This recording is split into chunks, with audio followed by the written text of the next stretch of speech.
Now we want to turn our attention to some special products in algebra. We want to look at, first of all, the square of a binomial.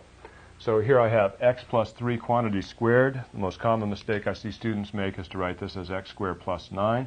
This 2 means that this base has to be written as a factor twice. So it's x plus 3 times x plus 3. Now I'll multiply using the FOIL method or whatever method I want, but each term here times each term here.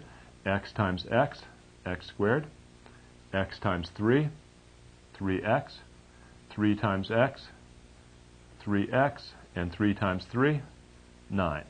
So you can see you don't get just x squared plus 9, you get x squared plus 6x plus 9. So that's the product x plus 3 times x plus 3, x squared plus 6x plus 9. Now you'll notice in the book we have a formula for this too that looks like this. A plus b quantity squared will always come out to be a squared plus 2ab plus b squared. So this 2ab is this middle term 6x, and it comes from multiplying a times b, the first term and the second term, and then doubling it. So if I multiplied x times 3, I would get 6x. Oops, x times 3, I'd get 3x. I doubled that and end up with 6x. So that's that middle term. Let's see if we can apply this formula to this expression right here. So let's move the camera up just a little bit, get this formula back in right here. There we go. So what the formula says is a plus b quantity squared is the square of a, so I'll square this, 9a squared. The square of b, that is the second term, so I'll square this, 25b squared. And then the middle term right here is twice the product of these two terms. So 3a times 5b is 15ab, doubled is 30ab. Now, if you want, you can simply multiply this out by writing this as 3a plus 5b times 3a plus 5b and going through the whole regular long multiplication process. You'll get exactly this. But if you've got this formula memorized right here, you can use the formula and get to the answer just a little bit quicker. Our next problem involves a couple of special binomials, x minus 3 times x plus 3.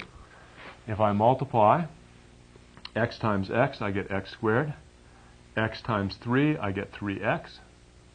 Negative 3 times x, I get minus 3x. And negative 3 times positive 3, I get negative 9. This comes out x squared plus 0x minus 9. So I end up with just x squared minus 9, and that's a special product, and I have a formula for it. Anytime I multiply a minus b times a plus b, the result will always be a squared minus b squared, and this result is called the difference of two squares. Let's see if we can apply this formula to this expression right here.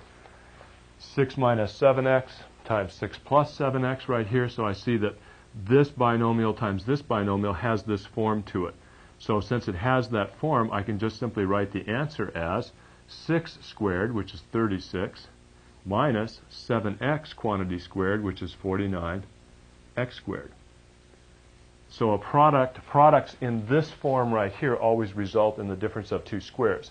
These two binomials have this form to them, so that product results in the difference of two squares also.